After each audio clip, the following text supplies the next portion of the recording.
രണ്ട് പഞ്ചായത്തുകളിലായി 10 കിലോമീറ്റർ പരിധിയിൽ വരുന്ന ജനവാസ കേന്ദ്രത്തിൽ ഇറങ്ങിയ 3 വയസ്സ് പ്രായമുള്ള പിടിയാനയാണ് ആളുകളെ ഭീതിയിലാഴ്ത്തിയത്.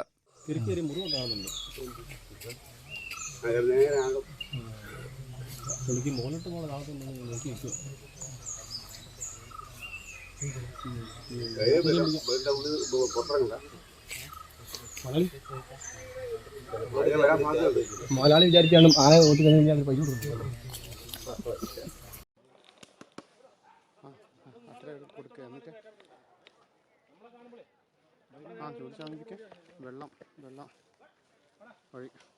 വെള്ളം പൈപ്പ് കൊണ്ട് ഒഴിച്ചു. ഇപ്പോഴും ജനവാസ മേഖലയിൽ ആന തുടരുകയാണ്. ഓക്കെ, ഞാൻ വിളിക്കാം.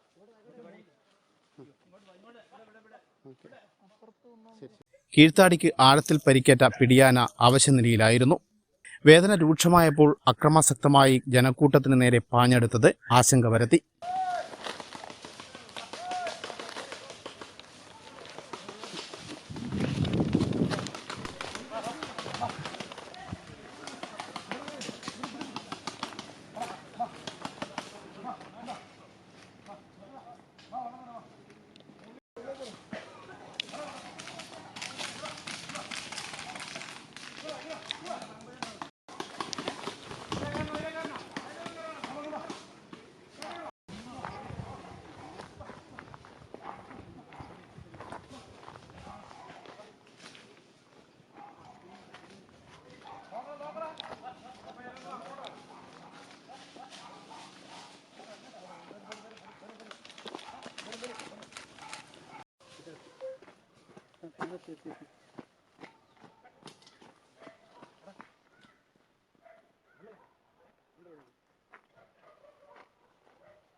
ഇടവിട്ട സമയങ്ങളിൽ വനം വകുപ്പ് ഉദ്യോഗസ്ഥർ ആനയുടെ ദേഹത്ത് വെള്ളം ചീറ്റിച്ച് ശൗര്യം തണുപ്പിച്ചു.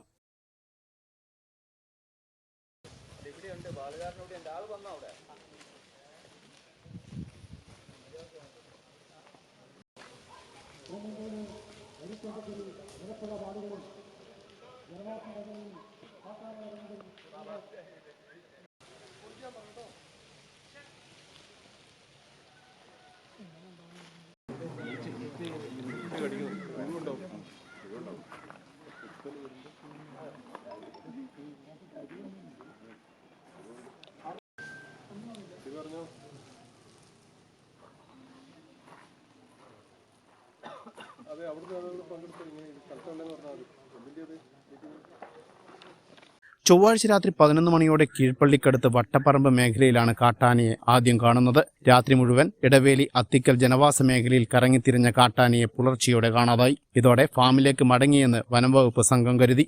7 കിലോമീറ്റർ മാറി കരിക്കോട്ടക്കരി പോലീസ് സ്റ്റേഷൻ റോഡിനടുത്ത് പൂത്തോട്ടാൽ പാലത്തിന് സമീപം പുലർച്ചെ 5 മണിയോടെ PS തങ്കച്ചനാണ് പിന്നീട് കാട്ടാനയെ കാണുന്നത്.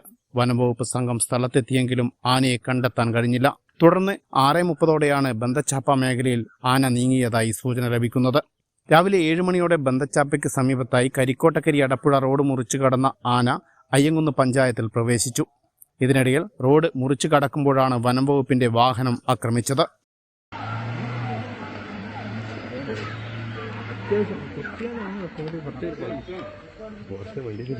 തുടർന്ന് അടുത്ത പറമ്പിലേക്ക് ഓടിക്കയറി. 15 മിനിറ്റോളം അതേ സ്ഥലത്ത് നിലയുറപ്പിച്ച കാട്ടാന പതിയെ കരിക്കോട്ടക്കരി ടൗൺ ഭാഗത്തേക്ക് മാറുകയായിരുന്നു. തുടർന്ന് വനപാലക സംഘം പടക്കം പൊട്ടിച്ച് ആനയെ തുരത്താൻ ശ്രമിച്ചെങ്കിലും കരിക്കോട്ടക്കരി ബന്തച്ചാപ്പ മേഖലയിൽ ചുറ്റിത്തിരിഞ്ഞ് ആന കൃഷിയിടത്തിൽ തന്നെ തമ്പടിച്ചു.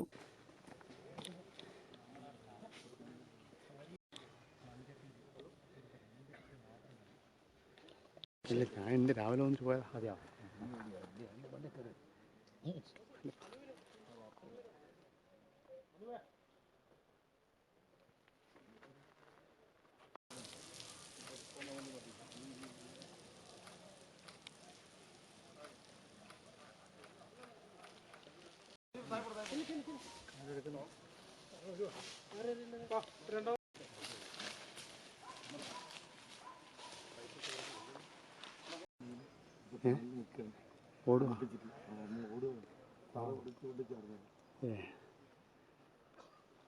തുടർന്ന് രാവിലെ 10 മണിയോടെയാണ് ബന്തച്ചാപ്പ മേഖലയിൽ നിന്നും കരിക്കോട്ടക്കരി റോഡിലേക്ക് ആനയെത്തുന്നത്. നെല്ലിക്കുന്നേൽ ജേക്കബിന്റെ വീട്ടുമുറ്റത്തേക്ക് പാഞ്ഞുകയറിയ ആന അവിടെ തന്നെ കുറെ സമയം ചിലവഴിച്ചു. ആനയുടെ പരിക്ക് എത്രത്തോളം ഉണ്ടെന്ന് നിരീക്ഷിക്കാനും ഈ സമയം വനപാലകർക്ക് സാധിച്ചു. വേദന കൊണ്ടാണ് കാട്ടാന പരക്കം പാഞ്ഞത് എന്ന് മനസ്സിലാക്കിയ വനപാലക സംഘം വീട്ടിൽ നിന്നും പൈപ്പ് ഉപയോഗിച്ച് വെള്ളം ദേഹത്ത് ചീറ്റിച്ച് ആനയെ ശാന്തമാക്കി. തുടർന്നാണ് കാട്ടാനയെ മയക്കുവെടിവെച്ച് പിടികൂടാം എന്ന നിഗമനത്തിലും എത്തുന്നത്. ഇതിനിടയിൽ അയ്യങ്കുന്ന് പഞ്ചായത്തിലെ 7, 8, 9 വാർഡുകളിൽ ജില്ലാ കളക്ടർ നിരോധനാജ്ഞ പ്രഖ്യാപിച്ചു. മൈക്ക് പ്രചരണവും നടത്തി. ആളുകളെ കാട്ടാനയുടെ സമീപത്തേക്ക് എത്തുന്നത് പോലീസ് തടഞ്ഞു. കരിക്കോട്ടക്കരി പള്ളിയിലും കൂമന്തോട് മലയാളംകാട് കപ്പേളകളിൽ നടത്താനിരുന്ന ദിവ്യബലിയും വേണ്ടെന്ന് വെച്ചു. ഹൈവിഷൻ ന്യൂസ്, ഇരട്ടി.